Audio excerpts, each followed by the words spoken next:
ಪ್ರತಿ ವರ್ಷವೂ ಕೂಡ ದರ್ಶನ್ ಪತ್ನಿ ವಿಜಯಲಕ್ಷ್ಮಿ ವರಮಹಾಲಕ್ಷ್ಮಿ ಹಬ್ಬವನ್ನು ಅತ್ಯಂತ ಅದ್ಧೂರಿಯಿಂದ ಆಚರಣೆ ಮಾಡ್ತಾ ಇದ್ರು. ಆದರೆ ಈ ಬಾರಿ ಹಬ್ಬವನ್ನು ಸಂಭ್ರಮದಿಂದ ಆಚರಣೆ ಮಾಡುವಂಥ ಸಂಗತಿಯಲ್ಲಿ ಅವರಿಲ್ಲ. ಹೀಗಾಗಿ ಈ ಬಾರಿಯ ಹಬ್ಬವನ್ನು ಅವರು ಮಿಸ್ ಮಾಡಿಕೊಂಡ್ರ. ಪ್ರತಿ ವರ್ಷದಂತೆ ಅದ್ಧೂರಿಯಾಗಿ ವರಮಹಾಲಕ್ಷ್ಮಿ ಪೂಜೆಯನ್ನು ಮಾಡಲಿಲ್ಲ ಈ ಬಾರಿ. ಯಾಕಂತ ಹೇಳಿದ್ರೆ ಅವರ ಪತಿ ದರ್ಶನ್ ಕೊಲೆಯ ಆರೋಪದಲ್ಲಿ ಜೈಲು ಸೇರಿದ್ದಾರೆ. ತಿಂಗಳಿಗೆ ಕಳೆದು ಹೋಗಿದ್ದಾವೆ. ಪರಪ್ಪನ ಅಗ್ರಹಾರದಲ್ಲಿದ್ದಾರೆ. ಸೊ ಈ ಬಾರಿ ವಿಜಯಲಕ್ಷ್ಮಿ ಹಬ್ಬವನ್ನು ಮಾಡಿಲ್ಲ.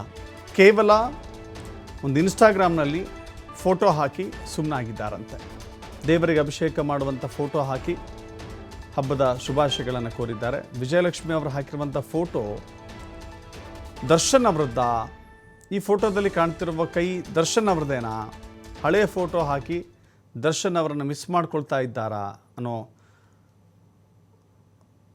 ರೀತಿಯಲ್ಲಿ ಕಾಣಿಸ್ತಾ ಇದೆ. ಫೋಟೋ ನೀವು ನೋಡ್ತಾ ಇದ್ದೀರಿ, ಗಮನಿಸ್ತಾ ಇದ್ದೀರಿ. ಇದೇ ಫೋಟೋ.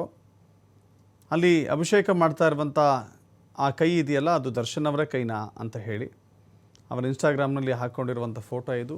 ದರ್ಶನ್ನ ಪ್ರತಿನಿತ್ಯವೂ ಕೂಡ ಮಿಸ್ ಮಾಡ್ಕೊಳ್ತಾ ಇದ್ದಾರೆ. ಅದು ಈಗ ಈ ಒಂದು ವಿಷಮ ಸ್ಥಿತಿಯಲ್ಲೂ ಕೂಡ ದರ್ಶನ್ಗಾಗಿ ಅನೇಕ ದೇವಸ್ಥಾನಗಳಿಗೆ ಭೇಟಿ ಕೊಟ್ಟು ಅದರ ಪ್ರಸಾದವನ್ನು ತನ್ನ ಪತಿಗೆ ಕೊಟ್ಟು ಸಂಕಷ್ಟದಿಂದ ಪಾರು ಮಾಡಪ್ಪ ಅಂತ ಹೇಳಿ ವಿಜಯಲಕ್ಷ್ಮಿ ಅನೇಕ ರೀತಿಯ ಪ್ರಯತ್ನಗಳನ್ನು ಮಾಡ್ತಾ ಇದ್ದಾರೆ. ಆದರೆ ವರಮಹಾಲಕ್ಷ್ಮಿ ಹಬ್ಬ ಅಂತ ಬಂದಾಗ ಹೆಣ್ಣುಮಕ್ಕಳಿಗೆ ಒಂದು ಭಾರಿ ಖುಷಿ. ಅದು ಈ ಹಬ್ಬವನ್ನು ಅದ್ಧೂರಿಯಾಗಿ ಯಾವಾಗಲೂ ಕೂಡ ನೆರವೇರಿಸ್ತಾ ಇದ್ದರು. ಬಟ್ ಈ ಅದ್ಧೂರಿತನ, ಸಂಭ್ರಮ, ಸಡಗರ ಪಡುವಂಥ ಸ್ಥಿತಿಯಲ್ಲಿ ವಿಜಯಲಕ್ಷ್ಮಿ ಇಲ್ಲ. ಸೊ ಹೀಗಾಗಿ ಒಂದು ಫೋಟೋ ಹಾಕಿದ್ದಾರೆ. ಆ ಫೋಟೋ ಕೂಡ ದರ್ಶನ್ ಅವರದ್ದೇ ಅನ್ನೋ ರೀತಿಯಲ್ಲಿ ಕಾಣಿಸ್ತಾ ಇದೆ. ಸೊ ಹೀಗಾಗಿ ಅವರ ಪತಿಯ ಮಿಸ್ ಮಾಡಿಕೊಂಡು ಕೇವಲ ಫೋಟೋ ಹಾಕಿ ಮಾತ್ರ ಶುಭಾಶಯ ತಿಳಿಸಿದ್ದಾರೆ ವಿಜಯಲಕ್ಷ್ಮಿ.